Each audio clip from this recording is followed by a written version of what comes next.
Hello everybody and anybody who's actually watching this. Today I have the lovely Jane Doe with me. To begin with, I'm sorry if you can hear any background noises. I currently have my fan on, so if you can hear that, I'm very sorry. But today I'm going to be talking about my signal sessions, my build for her, some few teams I think would go well with her, and finally I'm going to be talking about some few experiments that I am running and have tried out with Jane's build and kind of give you my thoughts about it. To begin with, my signal session, it went horribly. I won't lie, it went horribly. I'll show you right now.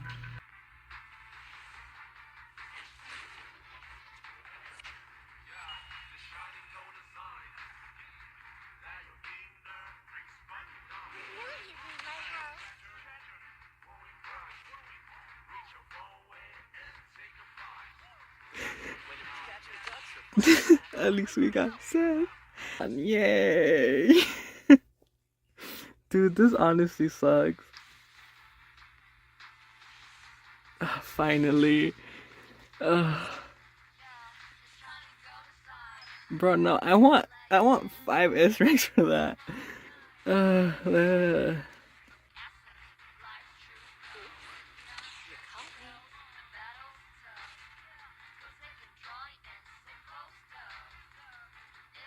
And there we have it. I'm not gonna lie, that these pulls have brought down my excitement quite a bit. Oh, dude, that sucked so hard. Like, Jesus Christ. Yeah, it went horribly. I went to hard pity, lost the 50-50 to Nakamata, and then proceeded to go again into hard pity. So yeah, honestly, I don't think it could have gotten any worse. But I have Jane Doe, so I'm coping hard, but it's fine. But yeah, my signal session went horribly. It's an embarrassment, but whatever. I spent like 14,000, like over 14,000 polychromes, so that's pretty insane. I would not recommend that unless you like are really interested in Jane. Meta characters come and go, so if you're not interested in meta, then please just pull for characters that you like. I do like Jane, and I had a lot of ideas to do videos for, so I was like, I'm going all in. Okay, but let's talk about her build now. So these are her current stats, and she's running 4-piece Freedom Blues and 2-piece Fanged Metal. I'm like 95% sure this is probably her best set at the moment, since it goes with any team that you really want to put her on. The only team this would not, like, I wouldn't really recommend this for is for Piper's team. Well, I guess it depends. It depends on who you want the character to do the assault damage be. But if you want Jane to do assault damage, then honestly the 4-piece Freedom Blues would go nicely on Piper instead, while Jane runs a 4-piece Fanged Metal.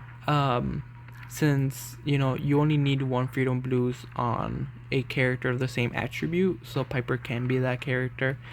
But like I said, I feel like this set, specifically the 4-piece Freedom Blues with 2-piece Fanged Metal, goes well with almost any team. If you're running her with Nekomata, then that's like, again, like I said, this is the best set, since you will be allowing Nekomata to do easier assaults on the enemy. If you're running her in a disorder team, again, this is the best set, since you want Jane to be constantly doing assault damage, so that you can also be doing constant disorder damage. For disorder teams, honestly, Grace is a really good pick.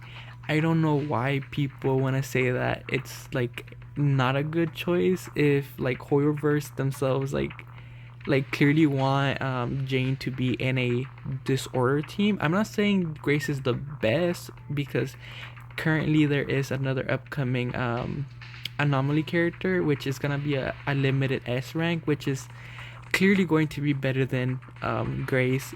But currently Grace is a really good teammate with Jane, and especially because if you don't have somebody like Seth, you can still activate her additional ability, because instead of being like other characters for their additional ability, it is either shares the same attribute or faction. But for Jane, it's actually for units who are anomaly character or share the same faction.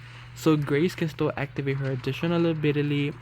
Sorry, her additional ability. And if you are running her with somebody like Seth, Grace, Jane, and Seth are perfect for each other, since Seth and Jane will both have their additional ability active, and then because of Seth that shares the same attribute as Grace, Grace will also have her what's it called? Her additional ability active. So again, I don't know why people want to be so adamant about Grace not being a good teammate. She is. Like I said, Jane is honestly like probably meant to be a disorder character, like a disorder team character. But yeah, so this is currently the best set that I personally I think this is the best set for Jane at the moment. For future characters, I still think it will be the best if you're running her, if you're planning to run her with somebody like Bernice. Since Bernice is a fire anomaly character, this is still going to be Jane's best set, because like I said, when you're doing a disorder team, you want to do that disorder damage as fast as you can, and for Peace Freedom Blues is going to let Jane do that.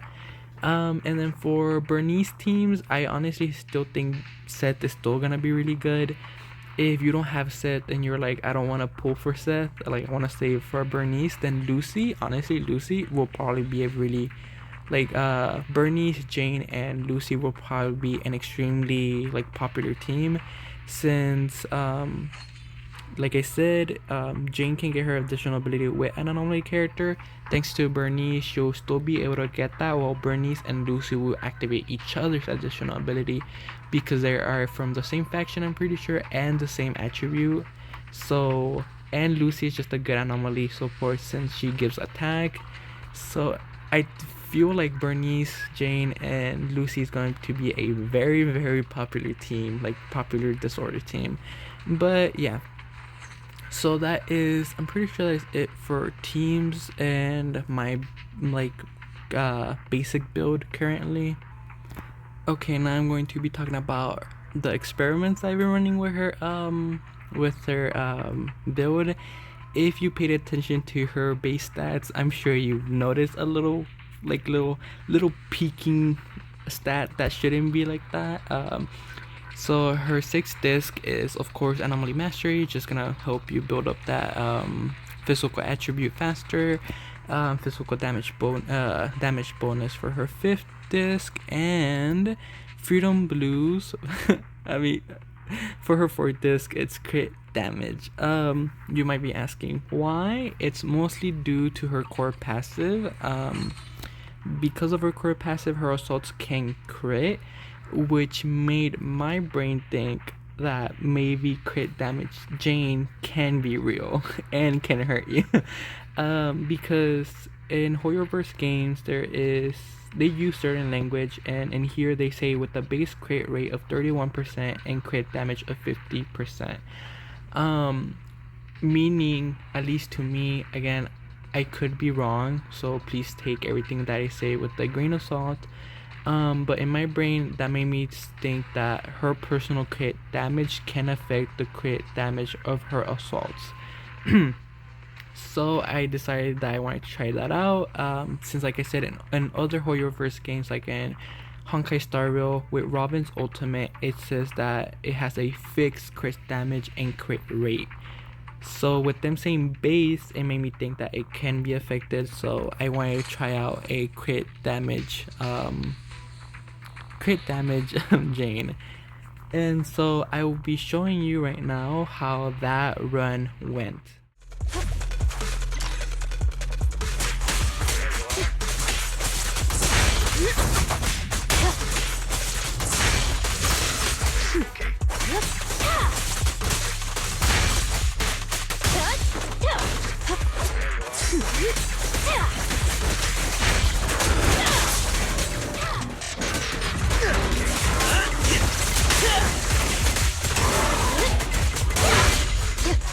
Let's make this quick.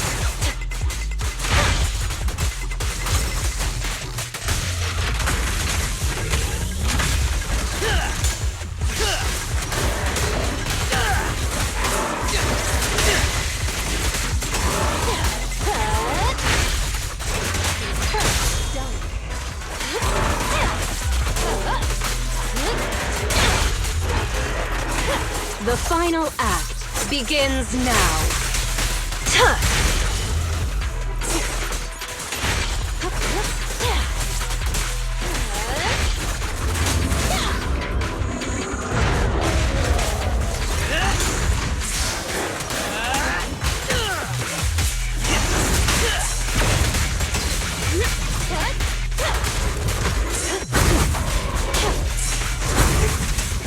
No escape.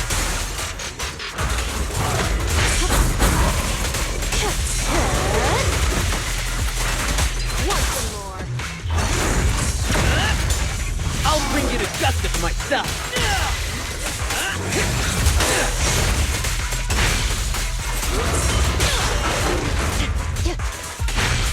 Now, you're the prey.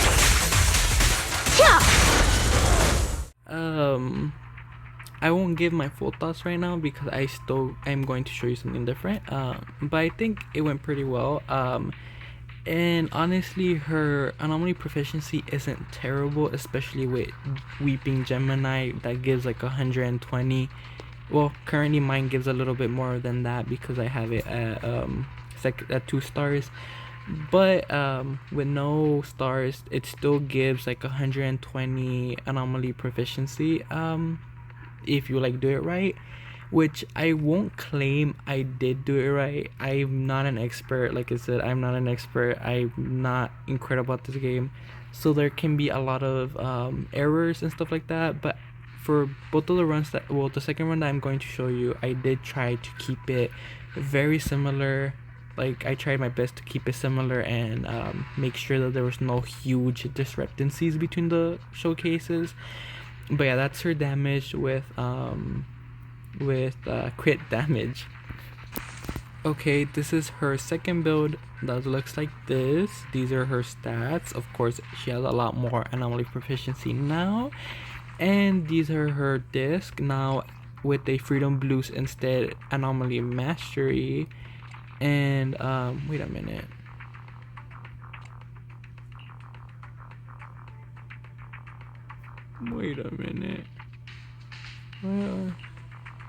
Yeah, okay, I'm so sorry, I got so confused. Okay, yeah. Freedom Blues anomaly mastery and a anomaly proficiency fanged metal instead. And this is the run I'll show you right now.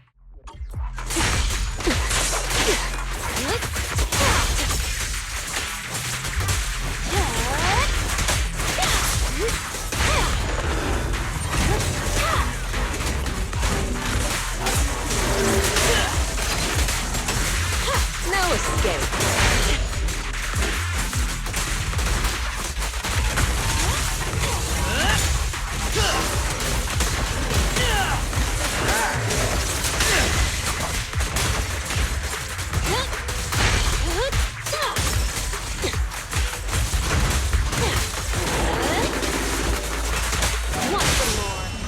Either way.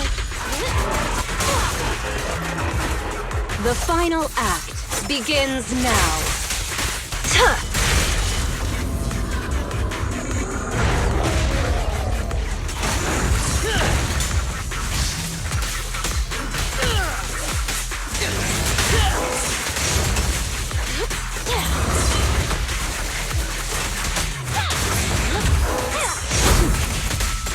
Let's make this quick.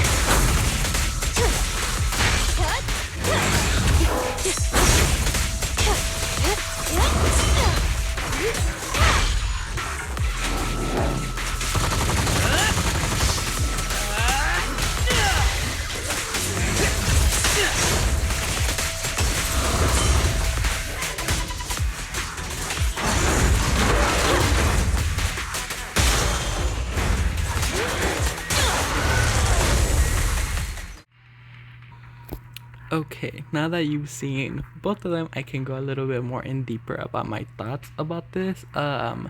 So to me, it is very, like, at least, like I said, I'm not an expert, so I can be corrected by somebody who like knows for a fact. But for me right now at the moment, as it stands, I did read her core passive correctly, and crit damage can actually affect her assault damage, which is pretty cool. I'm not gonna lie, I think that's pretty cool. And personally, I think I might keep her on crit damage for a while. Because my current team is Seth and Ambi with her, which is not the best. I honestly don't like Ambi on that team at all. I don't want to stun her, and I'm just not very good with the whole.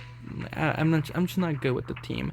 Um, so I'm not doing that much electric anomaly build. I mean anomaly build up. So I honestly want her assaults to do big damage, which with crit damage it seemed okay. I'm not sure, to be honest. I might change my mind a little later. Like I said, this is just at the moment I think I'll have her in crit damage because it looks really interesting with the way it works, because out of nowhere it will do big damage.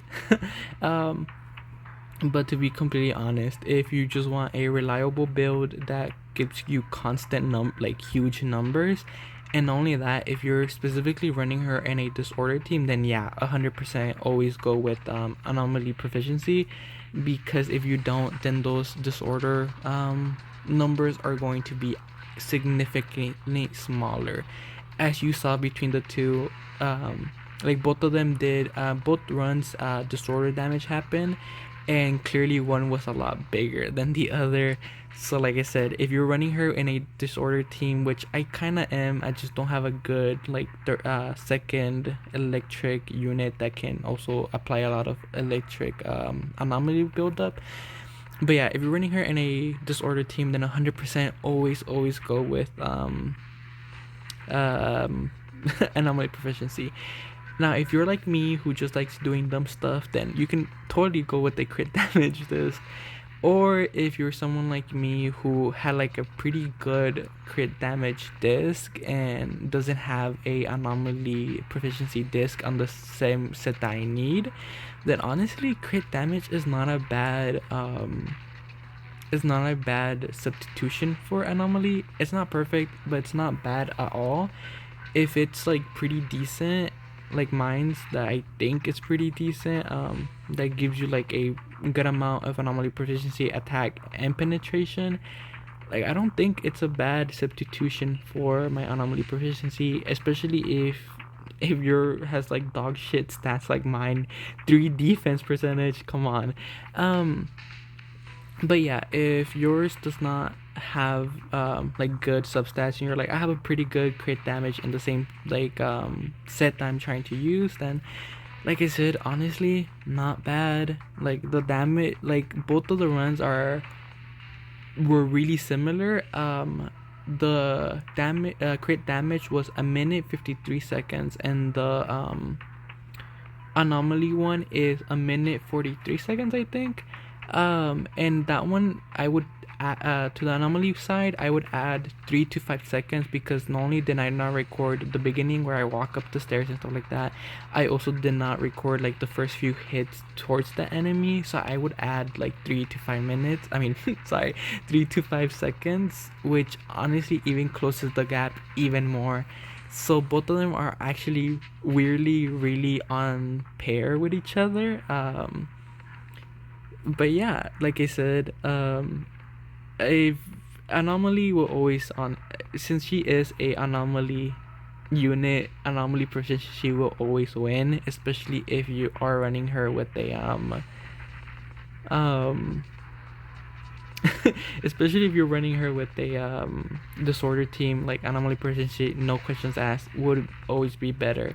But like I said, if you have nothing else and you're like, I have a pretty good crit damage, honestly go for it. Like it does pretty good damage, like they're pretty equal. But yeah, those were my thoughts. I would really appreciate like insight or like comments or like your thoughts. Genuinely, like I'm really interested in what people think about this. But yeah, I'm pretty sure that's it for now. Thank you for watching, and goodbye.